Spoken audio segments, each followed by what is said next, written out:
You found it. Your home for the best content on your favorite team, the Fighting Tigers of LSU. Do us a favor. Subscribe to the channel. Leave your comments below. And be sure, smash that like button.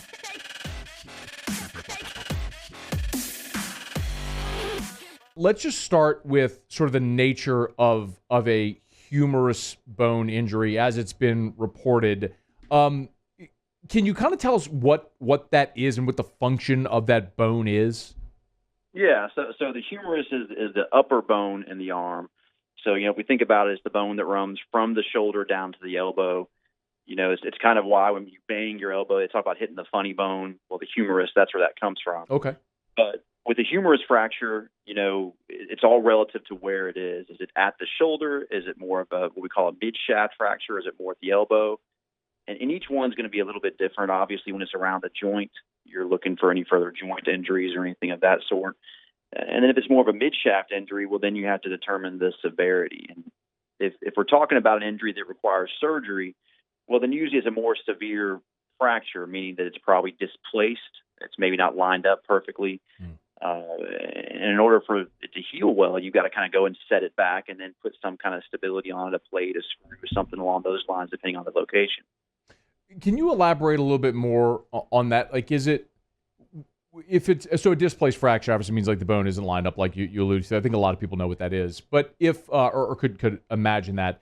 So does it matter where on the arm, like we don't know specifically with Myles, but does it matter where on the arm it would be if you had to go in and place a screws or a plate or anything like that? It does matter.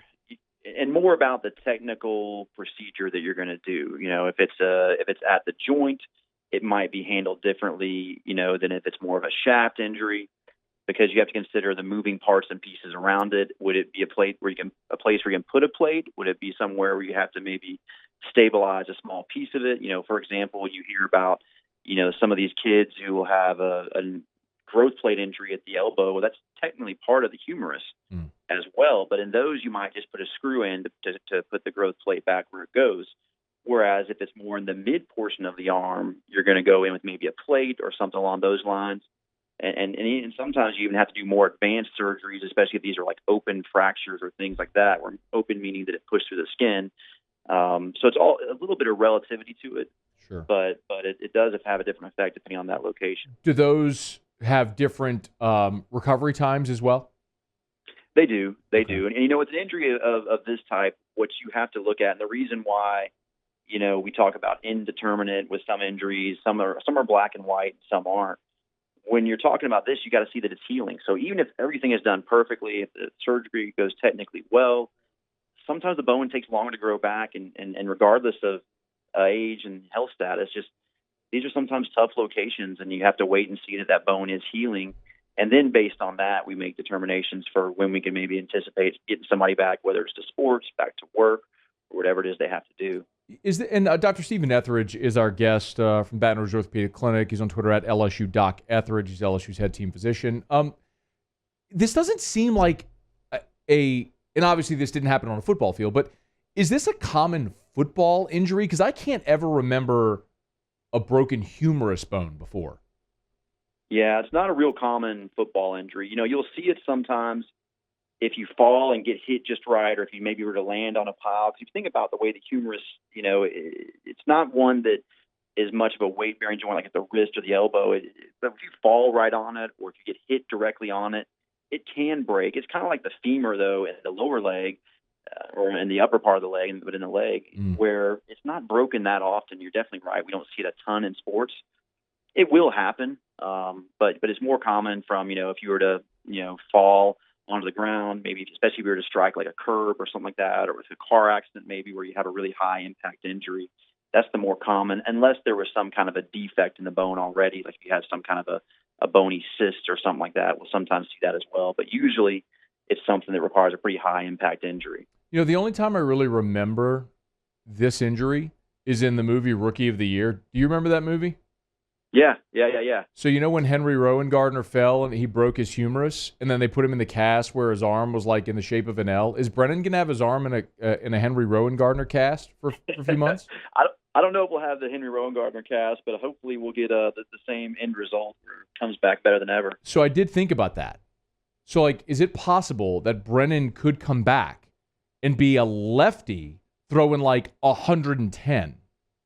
You know, I can't say it's impossible. I mean, maybe we got to get that L-shaped cast to make it happen. But That'd be so good. Someone get that Jay would be Johnson awesome. on the line. What if we had a dual sports star all of a sudden now? And if That'd be amazing. I mean, I'm actually kind of pumped about the possibility of that being a thing because I haven't heard anybody else mention this. But I mean, when I heard about the humerus bone, it was the first thing that popped in my head was Henry Rowan Gardner. I mean, that kind of excited. What would a cast for this look? Would you put this in a cast? So for a humerus injury, honestly, yeah, casting is very hard. If you think about just where it is in the body, it's a difficult spot. Usually with these injuries, in most settings, we're going to put somebody in a sling, like you know, just to immobilize the arm as a whole. There are sometimes these almost clamshell-looking casts that wraps around the arm that can kind of stabilize it in some of these scenarios, but it is a difficult area to cast because it's so high up that you can still move your shoulder if you're in a cast usually. Okay, let's see. So theoretically, is it one of those things where if you could handle the pain, you could play with a cast on? Unfortunately, this spot would be tough because it is where the location is. I think obviously pain control is important, but you also don't want to put somebody out there, and you know, especially in SEC football, where they're going to be at risk of re-injuring this thing. You know, I think it's kind of the same way to some extent with the Breeze injury that he had with the multiple rib fractures. You know, obviously there was pain control, but he had such a significant injury, you didn't want to put him back out there and risk another punctured lung. So while a punctured lung isn't the risk, you don't want to put him in harm's way. So I think with this one, we do have to wait until it's healed. At least it is his non-throwing arm. You know, that is something that, with these type of injuries, you have to consider in a quarterback, obviously, but it's still got to be something where we feel safe before we let our players go out there. What is the range? And understanding what you said, that it really depends on the severity of the location. There's different times. What would be the range from like least severe to most severe for recovery? Sure.